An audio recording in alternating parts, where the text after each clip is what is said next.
Huh? You're pregnant? No way. You're not serious about having the baby, right?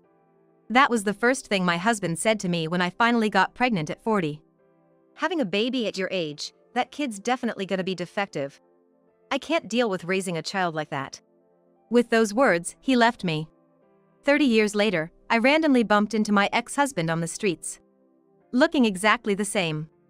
Is that defective daughter of yours even alive? Well, even if she is, she's probably unemployed, right? He could afford to spew such nonsense only for so long. Because my daughter turned out to be an admirable. My name is Catherine Smith. I'm turning 70 this year. Today, I'd like to share a story about how my dark past was cleansed. Back in my youth, I was what you'd call a career woman, working in a male-dominated company, competing with men in sales. Of course, there were those who resented me, but I didn't care and strove every day to be the top salesperson. Being tomboyish by nature and constantly competing with men, I didn't have many men approaching me, but that didn't bother me at all. Work was my everything.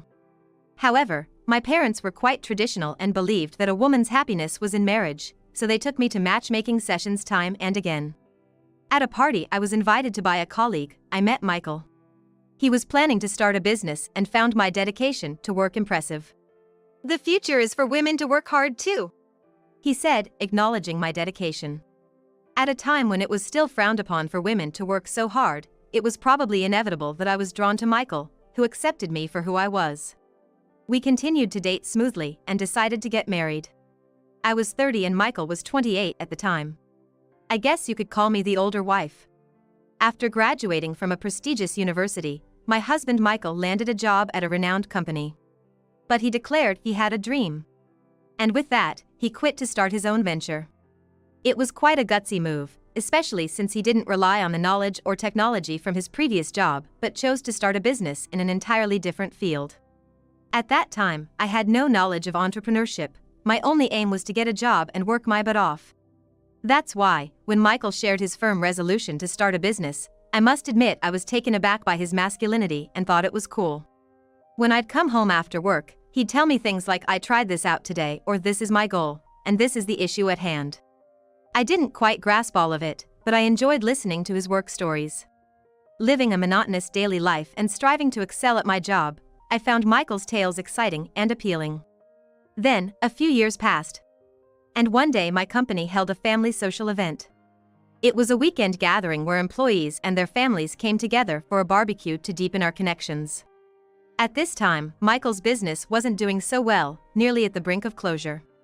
Looking for a change of scenery, I invited Michael to the family social, and he was thrilled to join. But during the barbecue, a close office assistant approached me, asking if Michael was drunk, expressing concern. Michael can handle his liquor.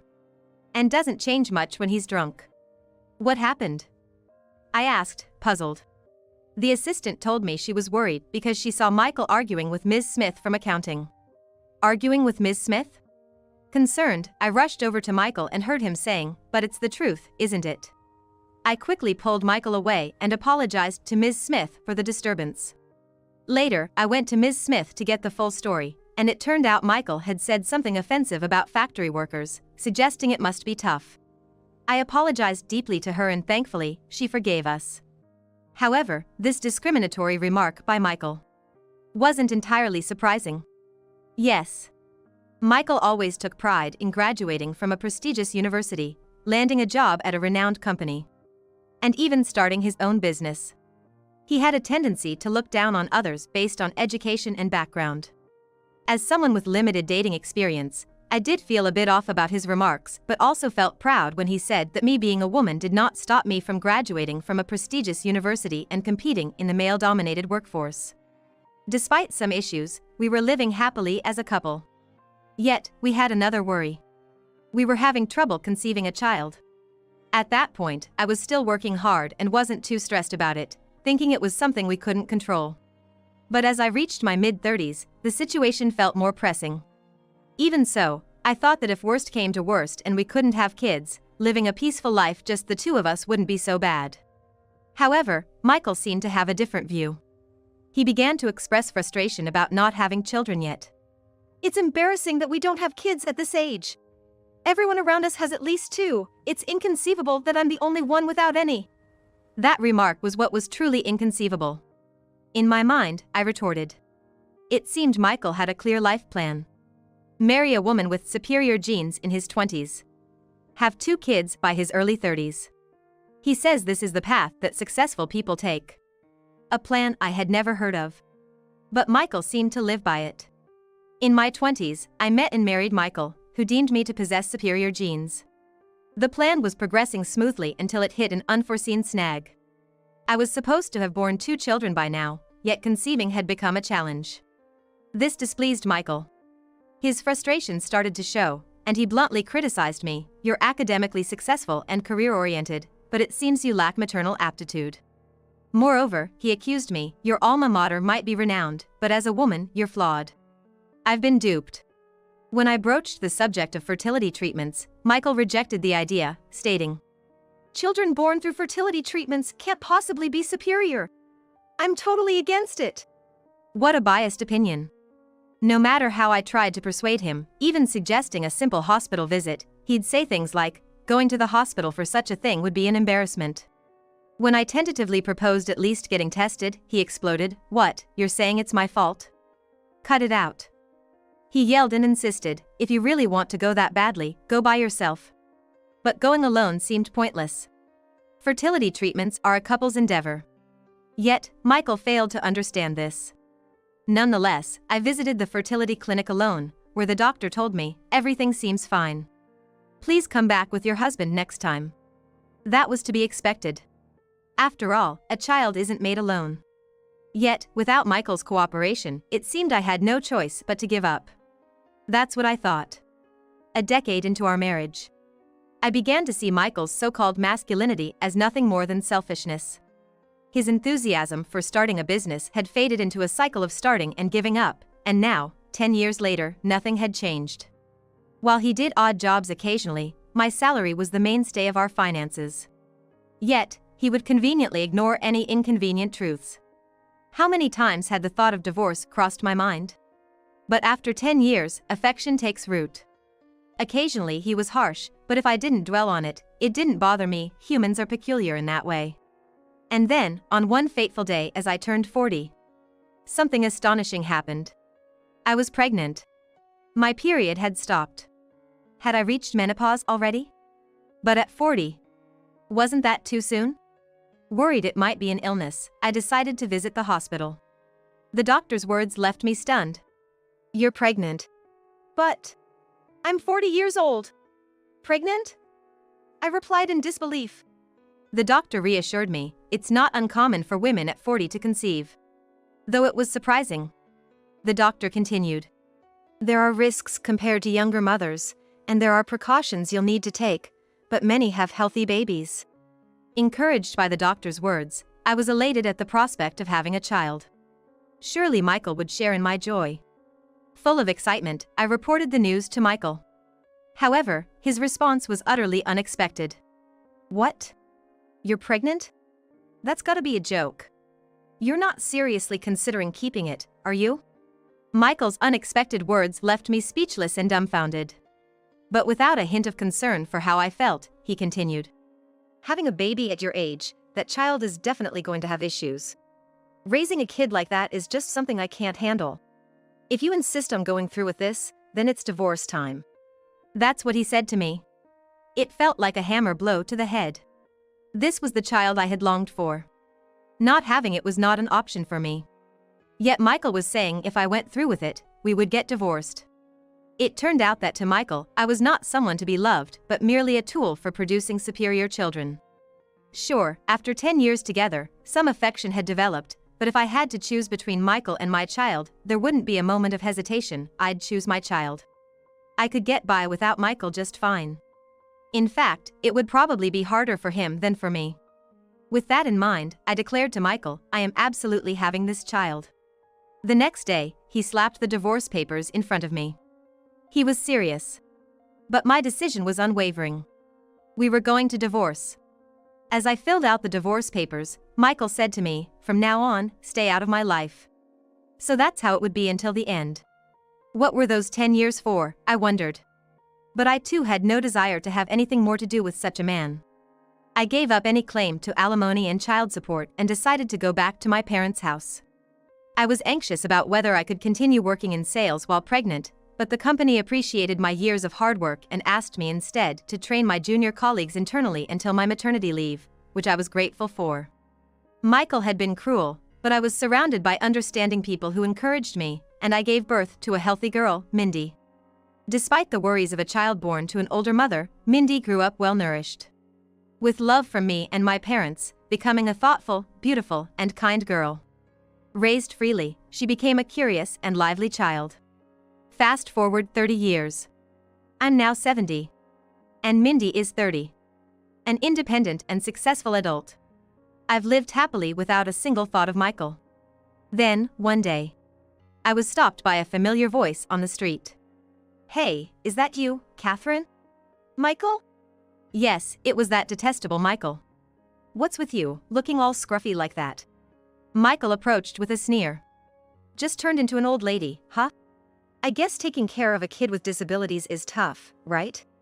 He assumed Mindy was disabled, hurling the same old insults at me as before. "After our divorce, I remarried a woman 10 years younger. Looks really are everything with women. Turns out education didn't matter at all." Michael bragged, unasked, about his life post-divorce. "After our divorce, I remarried a woman 10 years younger. Looks really are everything with women. Turns out education didn't matter at all." Michael bragged, unasked, about his life post-divorce. "Got a daughter too, and unlike your disabled kid, mine's a beauty and pretty smart, too. She got the best of my brains and her mom's looks. What do you call it? Winning at life? We're out shopping together today. Dumping you was the best thing ever. Otherwise, I'd be stuck with you and that gloomy child of ours, can't imagine that. Oh man, I'm so glad." Sure has a way with words, doesn't he? There are plenty of things I'd like to say back. But arguing with such a person is a waste of time. Taking my silence as consent, Michael's chatter didn't stop. I wished he'd just go away if he was out shopping with his daughters. Just then, when I was thinking that, a woman in a deep hat and mask approached from behind. "Mom? What are you doing?" Yes. It was Mindy. "Do you know this person?" She asked about Michael. I hesitated, unsure how to respond. I hadn't gone into detail with Mindy about her father. I had always intended to explain it properly, but Mindy had always said there was no need to force the topic. And she had never met him. I was still contemplating what to say when Michael, grinning, said, "Oh, looks like you can go outside, huh? Must be really ugly under that mask." Now he was attacking Mindy. I wouldn't stand for Mindy being attacked. I was about to argue back when an unexpected person did it for me. "Hey! Where did you disappear all of a sudden? You're supposed to be carrying our bags." "Natalie." The voice belonged to Michael's daughter, apparently named Natalie. Michael had been proudly talking about his new family, but it seemed they only saw him as a porter. Hearing this, Mindy murmured, "Wow, to think that guy is my father." "What? Mindy, how did you?" I was shocked. She laughed and said, "When he's talking that loudly, it's hard not to hear." Then Natalie, who had overheard, pushed Michael aside and rushed to Mindy, asking, "Could you be Mindy? I'm a huge fan. Could I maybe get your autograph?" She was excited. Indeed. My daughter Mindy is an actress. Curious and eager, as a child, she held a flyer for a child actor audition, her eyes sparkling as she negotiated with me to apply. I thought she wouldn't get in, but let her apply anyway, and to my surprise, she was accepted. From there, Mindy worked hard and steadily, and, though I'm her parent, it's fair to say she's become a top-notch actress. And shockingly, Michael's daughter Natalie was a big fan of Mindy's. Watching all this, Michael flipped and started to brag, "Hey! Mindy's my daughter. She's doing great. I can brag about this." But then Natalie yelled at him, "You were just telling Mindy's mom how glad you were about the divorce, and calling Mindy defective. That's totally unacceptable. Even if Mindy and her mom forgive you, I will never forgive you for life." Sure enough, it seems even Michael couldn't say anything back to Natalie. After Natalie said that to him, he hurriedly came to apologize to us. But Michael's enemies only continued to grow. Michael's current wife, Christy, showed up and said, "You really need to start taking things seriously. Talking about starting a business, but just drifting around aimlessly. I've put up with it because you do anything I ask, so I've held off on divorce, but seeing how you treat your ex-wife, it's just cruel. Looking down on others and attacking those who seem weaker than you, it's the lowest of the low. I can't be with someone after seeing their true nature." "We're getting a divorce," she said nonchalantly. Caught off guard by the sudden declaration of divorce, Michael pleaded with Christy, "I'm really sorry. Please, anything but divorce." Despite his begging, both Christy and Natalie had had enough. Realizing pleading with them was useless, he turned to Mindy and said, "Please forgive my earlier rudeness. I'm terribly sorry. Could you please ask Christy to forgive me? I'm sure if you ask them, they'll listen to you. Help your dad out." It's amazing he could say such a thing after all that berating. Or rather, Mindy doesn't even consider this man her father. And why should she have to make such a request in the first place? As we stood there dumbfounded, Michael began to apologize, crying. It was embarrassing and attracting attention, so please stop. Maybe sensing how we felt, Natalie told us, "I'm truly sorry for the trouble he's caused. I promise you, I won't let him claim to be Mindy's father. Go on, please leave. We'll handle this from here." Then, she secretly said to Mindy, "But I was really glad to meet you. I'll continue to support you." It seemed like Mindy was a good kid after all. We said goodbye to Christy and Natalie and left the place. Later on, I heard that Christy did go through with the divorce from Michael. He cried and threw a fit until the very end, not wanting a divorce, but how could anyone stay after seeing his true colors? In fact, I was almost impressed he'd managed to hide his true self from Christy and the others for so long. After the divorce was finalized, Michael was saddled with alimony, adding debt to his already incompetent life management, and he disappeared. I worried that rumors might spread about Mindy, but he was too down to cause any more trouble, thankfully. I know all this because Natalie apparently told Mindy via DM on social media. He turned out to be a terrible man, but it just goes to show, you reap what you sow. I will continue to fully support Mindy and live my life with gratitude to those around me. Now, the movie where Mindy is the lead is about to start. She's playing a lawyer who cuts down the evils of society. I'm looking forward to it.